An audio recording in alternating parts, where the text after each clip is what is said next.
அன்பு ஐபிசி தமிழ் நெஞ்சங்களுக்கு இனிதான வணக்கம். பைபிளும் கிறிஸ்துவத்தின் இன்றைய நிகழ்ச்சிக்கு உங்கள் எல்லோரையும் நாங்கள் வரவேற்றுக் கொள்கிறோம். இன்றும் என்னுடன் இணைந்திருக்கின்றார் பாஸ்டர் வசந்தகுமார் அவர்கள். நான் உங்களுடன் உங்கள் அன்பான அறிவிப்பாளர் ரஜினிநாதன் இணைந்திருக்கின்றேன். இருவரும் சேர்ந்து இன்னைக்கு ஒரு ரொம்ப சர்ச்சைக்குரிய ஒரு விஷயம் இல்லை, கொஞ்சம் எல்லாரும் காலை பொழுதில் எழுந்திரிச்சு இந்த நிகழ்ச்சியை பார்க்கும் பொழுது உங்களுடைய மனதுக்கு கொஞ்சம் இதமாக, ஒருவேளை ஒரு சிந்தனை தூண்டலாக கூட இருக்கக்கூடிய ஒரு விஷயத்தை இன்று நாங்கள் தெரிவு செஞ்சுருக்கோம். பாஸ்டர் முதற்கன் இந்த நிகழ்ச்சிக்கு இன்றும் வருகை தந்ததுக்காக மிக்க மிக்க நன்றி. நன்றி.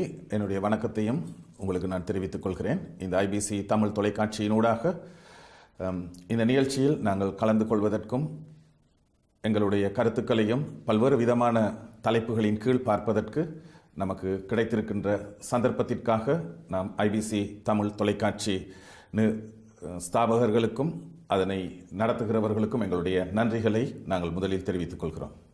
நிச்சயமாக இன்று நாங்கள் பாஸ்டர் என்ன தலைப்பு வைத்திருக்கிறோம் என்று அவங்களுக்கு சொல்கிறதுக்கு முன்னாடி சொல்லிடலாம். ஏன்னா அது ரொம்ப ஒரு இலகுவான, எல்லாரும் வாழ்க்கையில் எதிர்பார்க்கக்கூடிய, எதிர்நோக்குகின்ற ஒரு விஷயமா இருக்கிறது. இன்னைக்கு கிறிஸ்தவம் என்று சொன்னாலே அதற்கு பிறகு எல்லாரும் அதோடு இணைந்து பேசக்கூடியது ஒன்று என்றால் மன்னிப்பை பற்றி. அதனால இன்னைக்கு நாங்கள் கிறிஸ்துவம், பைபிள், வேதாகமத்தில் மன்னிப்பு பற்றி என்ன சொல்லுகிறது, அதை நாங்கள் எப்படி எடுத்துக்கொள்ளணும், நீங்கள் கிறிஸ்துவராக இருந்தாலும் சரி, இல்லாமல் இருந்தாலும் சரி, இதில் இருக்கிற நல்ல விஷயம் என்ன இருக்கிறது, அது நாங்கள் நேர்களுடன் பகிர்ந்து கொள்ள இருக்கிறோம். பாச சொல்லுங்க, மன்னிப்பை பற்றி பைபிளில் முதல்ல என்ன சொல்லியிருக்குன்றது மட்டும் சுருக்கமாக சொல்ல முடியுமா? இப்போ சுருக்கமாக நாங்கள் சொல்ல போனால் பைபிளினுடைய முழு செய்தியையும் இந்த ஒரு வார்த்தைக்குள் நாம் அடக்கலாம். என்னென்றால் கிறிஸ்தவம் என்றால் மன்னிப்பு. இன்றைக்கு அநேகர் கிறிஸ்தவர்களை பார்த்து சொல்கிற ஒரு காரியம், நீங்கள் கிறிஸ்தவர்களாக இருக்கிறீர்களே, மற்றவர்களுக்கு மன்னிப்பு கொடுக்க வேண்டும் என்கின்ற மனப்பான்மையே உங்களுக்கு இல்லையே என்று மற்றவர்கள், கிறிஸ்தவர் அல்லாதவர்கள் கூட கேட்கின்ற அளவுக்கு இந்த மன்னிப்பு என்ற வார்த்தை கிறிஸ்தவத்தோடு தொடர்பு படுத்தப்பட்டதாக இருக்கிறது. காரணம் என்னவென்று சொன்னால், வேதத்தை நாம் பார்க்கும்போது மனிதர்களாகிய நாம் எல்லாரும் பாவிகளாக இருக்கிறோம். அந்த பாவத்திலிருந்து நமக்கு மன்னிப்பை பெற்றுக் கொடுப்பதற்காக இயேசு கிறிஸ்து மனிதனாக இந்த உலகத்திற்கு வந்தார். அதற்காக அவர் தம்முடைய உயிரையே சிலுவையில் பலியாக கொடுத்தார். நாம் இயேசுவிடத்தில் வரும்போது முதலாவதாக நம்முடைய பாவங்களுக்கான மன்னிப்பை பெற்றுக்கொள்வதற்காக தான் அவரிடத்தில் வருகிறோம். இல்ல கொஞ்சம் நிறுத்துங்க. திருப்பி மனுஷங்களாக நாங்க பாவிங்கன்னு சொல்றீங்க. ஆனா என்னை பொறுத்த வரைக்கும் நான் ஒன்றும் அவ்வளோ பெருசா எதுவும் பாவம் செஞ்சதா, நான் கொலை செய்யல, கொள்ளையடிக்கல, பொய் அவ்வளோலாம் சொல்ல மாட்டேன், பெருசா யாரையும் பாதிக்கிற மாதிரி எந்த விதத்திலையும் நான் பாவி இல்லையா? அப்ப ஏன் திருப்பி மனுஷகுலமாக நாங்க பாவிகள்னு சொல்றீங்க? அதாவது நாங்கள் பிறவியிலேயே பாவிகளாக இருக்கிறோம் என்று வேதம் சொல்கிறது. அதாவது நாம் பாவம் செய்கிறவர்களாக இருக்கிறோம் என்பதை விட நாம் பாவ சுபாவத்தோடு, பாவத்தன்மையோடு பிறந்திருக்கிறோம் என்றுதான் வேதம் சொல்கிறது. இது கூட நாங்க ஏற்கனவே ஒரு நிகழ்ச்சியில பார்த்திருந்தோம். இந்த சின்ன குழந்தைங்க எப்படி பொய் சொல்லுது, எப்படி யாரையாவது ஏமாத்தணும்னா நல்ல நாசுக்கா செய்யக்கூடிய குழந்தைகளை நாங்கள் இன்றும் பார்க்கக்கூடியதாக இருக்கிறது. அது எங்களுடைய பிறப்பு சுபாவம், குணம். அதாவது பெற்றோர்களிடத்திலிருந்து நாங்கள் என்ன விதமாக சில தன்மைகளை, குணாதிசயங்களை நாம் பெற்றுக்கொள்கிறோமோ அந்த விதமாக பெற்றோரினுடைய பாவ சுபாவத்தையும் நாம் பெற்றுக்கொள்கிறோம் என்று வேதம் சொல்கிறது, சுவீகரித்துக் கொள்கிறோம். அப்ப நான் ரொம்ப நல்ல ஒரு என்ன சொல்றது, பாவமே செய்யாத ஒரு வாழ்க்கையை வாழ்ந்து வந்தால் என்னுடைய குழந்தைகள், என்னுடைய சந்ததியினர் பாவத்திலிருந்து மீட்கப்படுவார்களா, இல்ல பாவம் இல்லாதவர்களாக மாற முடியுமா? அதாவது பாவம் என்று சொல்லும்போது நம்முடைய சரீரம் பாவத்தினால் பாதிக்கப்பட்ட நிலையில் இருக்கிறது. அந்த பாதிக்கப்பட்ட நிலையில் இருக்கிறது நிமித்தமாக நாம் எந்த ஒரு பாவத்தையும் செய்யாத நிலையில் நாம் வாழ்ந்தாலும் கூட நம்முடைய சரீரம் பாவ சரீரமாக இருக்கிறத நிமித்தமாக, அந்த சரீரத்திற்குள் பாவ ஆசைகள், பாவ எண்ணங்கள், இச்சைகள் இருக்கிறத நிமித்தமாக நமக்கு பிறக்கின்ற பிள்ளைகளும் பாவத்தன்மையோடு, பாவ சுபாவத்தோடு பிறக்கின்றார்கள்.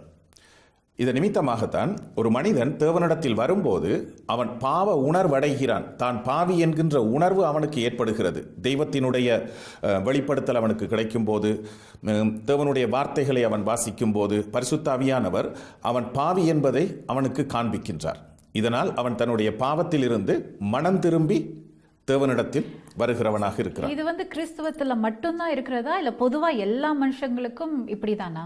பொதுவாகவே எல்லா மனிதர்களுக்கும் அப்படித்தான் இருக்கின்றது. நீங்கள் எல்லா மதங்களையும் எடுத்து பார்த்தீர்கள் என்றால், பாவத்திலிருந்து விமோசனம் பெறுவதற்கு, முக்தி அடைவதற்கு என்னென்ன காரியங்களை செய்ய வேண்டும் என்று ஒவ்வொரு மதத்திலும் அந்தந்த மதத்திற்கு ஏற்ற விதமாக மனிதர்கள் ஒவ்வொரு காரியங்களை செய்கிறார்கள். எனவே இது கிறிஸ்தவத்தில் மட்டும்தான் இருக்கின்ற ஒரு காரியம் என்று சொல்ல முடியாது. எல்லா மனிதர்களினுடைய உள்ளத்திலேயும் தாங்கள் பாவிகள் என்கின்ற உணர்வு இருக்கின்றது. சரி, இப்போ நீங்க தொடர்ந்து வாருங்கள்.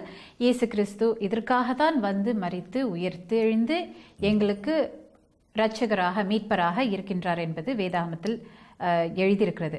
அது அவருடைய வாழ்க்கையின் நடைமுறையை பார்க்கும் பொழுது அப்படியாக நாங்கள் உணரக்கூடியதாக இருக்கு. ஆனால் அதற்கு பிறகு அவருடைய அப்போஸ்தலர்கள் உலகெங்கும் அவங்க சுவிசேஷத்தை சொன்னார்கள். அவர்கள் மூலமாக தான் இன்னும் அதிகமாக நாங்கள் இயேசு கிறிஸ்து என்ன சொல்ல வந்திருக்காருன்றது பார்க்க முடியும். அவங்க என்ன சொன்னாங்க மன்னிப்பை பற்றி? அவர்களும் இதே விதமான காரியத்தை தான் சொல்லி இருக்கிறார்கள். ஒரு குறிப்பான வசனம் எபேசியருக்கு பவுல் எழுதிய நிருபத்தில் நாங்கள் பார்க்கலாம். கிறிஸ்துவுக்குள் தேவன் உங்களுக்கு மன்னித்ததுபடியே நீங்களும் ஒருவருக்கொருவர் மன்னியுங்கள் என்று சொல்கின்றார். இந்த எபேசியர்னு நீங்க சொன்னது ஒரு ஆளா இல்ல சபையா? அது ஒரு சபைக்கு பவுல் எழுதிய, அதாவது இயேசுவினுடைய சீடர் அப்போஸ்தலர் எபேசியர் என்ற இடத்தில் இருக்கு, எபேசு என்ற இடத்தில் இருந்த ஒரு சபைக்கு 1ஆம் நூற்றாண்டில் எழுதப்பட்ட அந்த கடிதத்தில் இந்த விதமான ஒரு கட்டளை கொடுக்கப்பட்டிருக்கிறது. அது மாத்திரமல்ல, இயேசுவினுடைய சீடர்கள் எழுதிய நிருபங்கள், அதாவது கடிதங்கள், புத்தகங்களை நீங்கள் பார்த்தீர்கள் என்றால் பாவ மன்னிப்பை குறித்து அதிகமாக அவர்கள் எழுதியிருக்கிறார்கள். தேவனிடத்தில் மன்னிப்பை பெற்ற நாம் ஒருவரை ஒருவர் மன்னிக்கிறவர்களாக இருக்க வேண்டும் என்பது வலியுறுத்தி அங்கு காண்பிக்கப்பட்டிருக்கிறது. அதாவது நீங்க பெற்றிருக்கிறீங்க, அதனால நீங்களும் அந்த மாதிரி மற்றவர்களை மன்னிக்க வேண்டும். இப்ப இது கிறிஸ்தவத்தினுடைய அடிப்படை சத்தியமாக இருக்கிறது. இப்ப கிறிஸ்தவம் 2 விதமான காரியங்களுக்கு அழுத்தம் கொடுக்கிறது. ஒன்று, மனிதனுக்கும் தெய்வத்துக்கும் இடையே இருக்கின்ற உறவு. இரண்டாவது, அந்த மனிதனுக்கும் மற்ற மனிதர்களுக்கும் இடையே இருக்கின்ற உறவு. அப்ப இந்த உறவில் அடிப்படையாக அமைய வேண்டிய ஒரு காரியம் மன்னிப்பு கொடுத்தார். இப்ப தேவன் எங்களை மன்னித்து தம்முடைய பிள்ளையாக ஏற்றுக்கொண்டிருக்கின்றார். நாம் அவருடைய பிள்ளைகளாக இருக்கின்றோம். எனவே மற்றவர்களுக்கும் நாங்கள் மன்னிப்பு கொடுக்க வேண்டியவர்களாக இருக்கிறோம். இதை இயேசு கிறிஸ்து கற்றுக் கொடுத்த ஜெபத்தில் குறிப்பாக நாம் பார்க்கின்றோம். எங்களுக்கு விரோதமாக குற்றம் செய்கிறவர்களுக்கு நாங்கள் மன்னிக்கிறது போல எங்கள் குற்றங்களை எங்களுக்கு மன்னியும். அப்போது ஒரு அடிப்படையாகவே நாம் தேவனிடத்தில் மன்னிப்பை பெற்றுக்கொள்வதற்கான ஒரு அடிப்படையாக நாம் மற்றவர்களுக்கு மன்னிப்பை கொடுக்க வேண்டியது அவசியமாக இருப்பதாக அந்த ஜெபத்தில் இயேசு கிறிஸ்து சுட்டி காட்டுகின்றார்.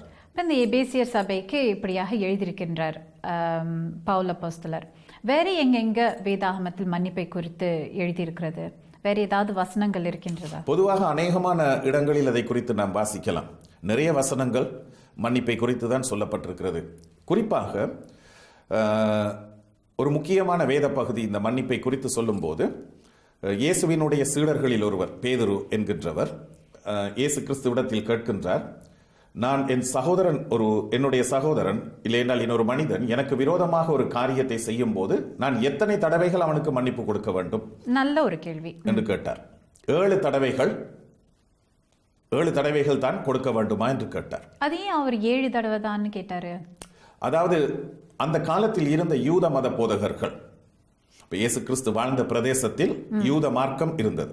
எனவே அந்த மதத்தை சேர்ந்த போதகர்கள் போதித்திருந்த காரியம், ஒரு குறிப்பிட்ட மனிதன் முதல் தடவை பிழை செய்தால் மன்னிப்பு கொடுக்கலாம், 2வது தடவை, 3வது தடவை, இப்படி அதற்கு ஒரு வரையறை வைத்திருந்தார்கள்.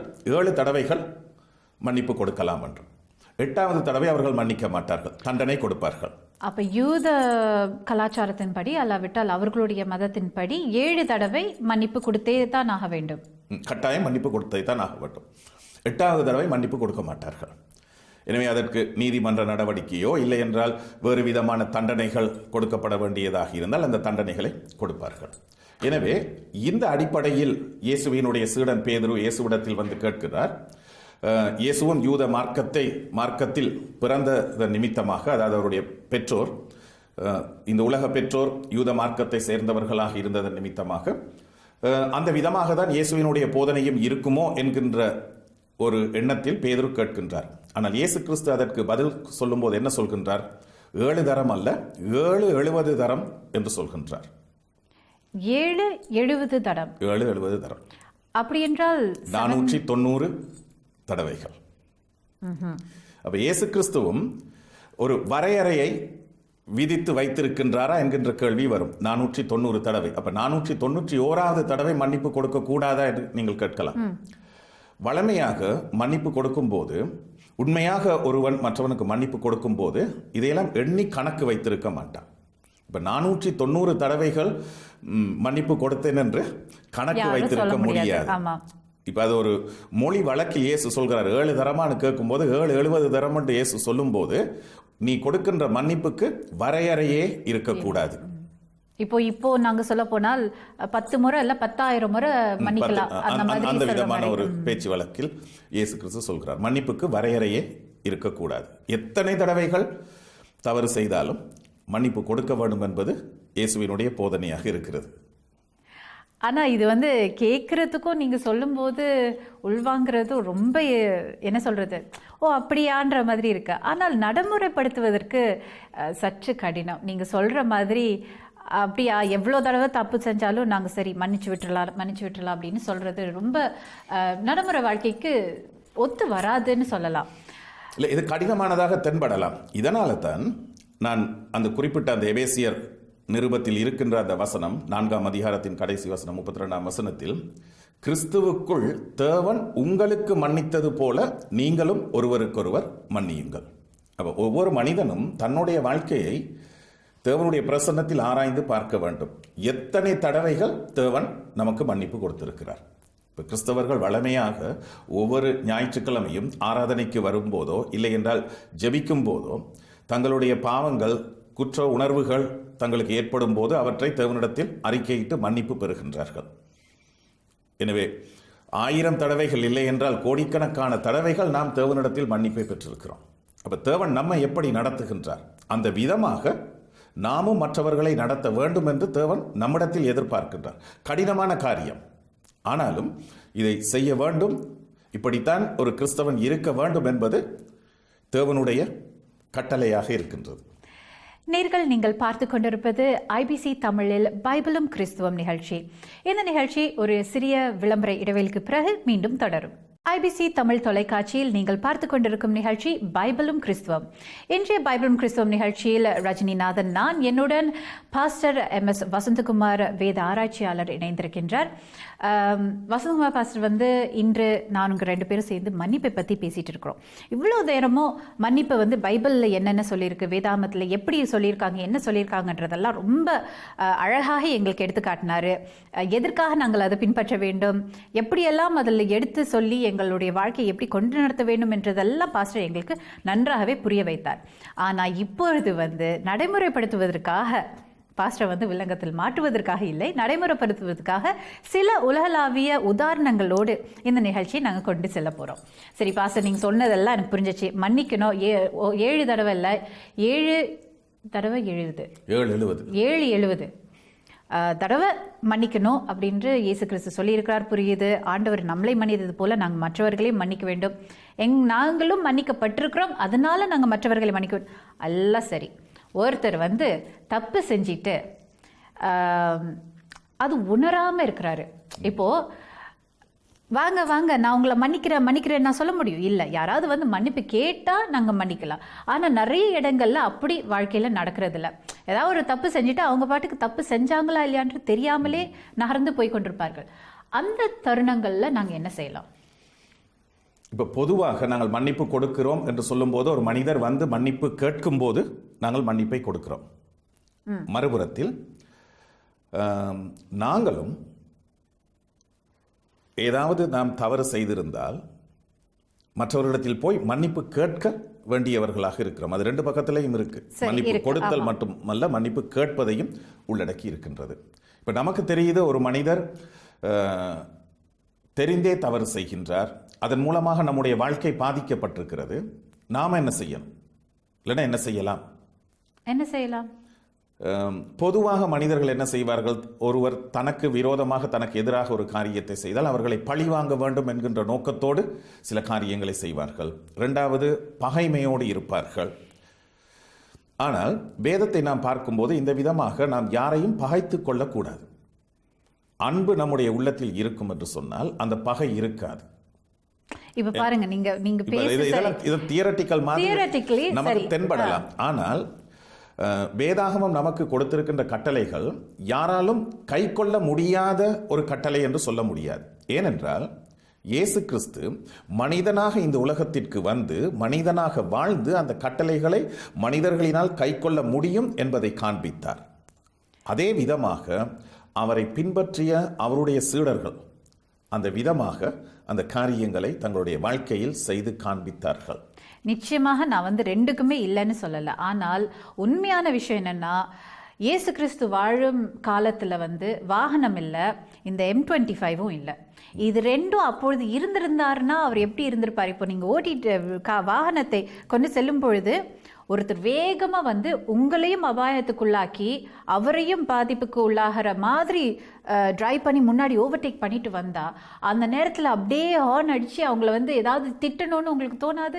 இல்லை, அப்படி மன்னிச்சிடலாம், விட்டுறலாம் அப்படின்று போக தோன்றுமா? இப்போ நாங்கள் அந்த இடத்துல திட்டுறதுனாலையும் ஒரு பிரயோஜனம் நடைபெற போகிறது இல்லை.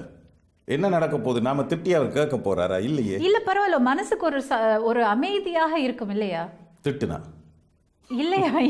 நிச்சயமா நான் சொல்லுவேன், யாராவது அப்படி செய்யும் போது அவர்களை 4 வார்த்தை திட்டி, என்ன இவர்கள் இப்படி ஓடுகிறார்கள் அப்படின்று இந்த மாதிரி அழகான வார்த்தையாக இல்லாமல் சொல்லும் போது மனசுக்கு கொஞ்சம் நல்லா தான் இருக்கும். இயற்கையாக மனிதர்களுக்கு அந்த விதமான உணர்வுகள் வரும், வராது என்று நான் சொல்லவில்லை. ஆனால் இப்போது நாங்கள் வேத வசனங்களின்படி வாழ வேண்டும் என்கின்ற ஒரு நிலைக்குள் வரும்போது, இல்லை என்றால் நான் ஒரு கிறிஸ்தவனாக செயல்பட வேண்டும் என்று நினைக்கும் போது, அந்த விதமாக வருகின்ற கோப உணர்வுகளை கூட நாங்கள் என்ன செய்ய வேண்டும்?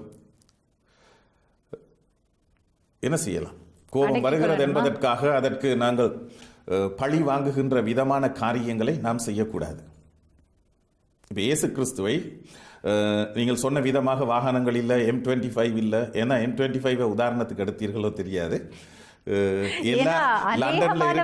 லண்டன்ல இருக்கிற எல்லா ரோடுகளுமே அந்த மாதிரி தான் இருக்குது. ஆனா அந்த ரோட்ல வர்றவங்க படுற கஷ்டம் உண்மையிலே அபூர்வமானது. அவங்க ரொம்ப, நானும் இன்னைக்கு அதுலதான் வந்து 15 நிமிஷம் டீலே. சரி, அது வேறு விஷயம்.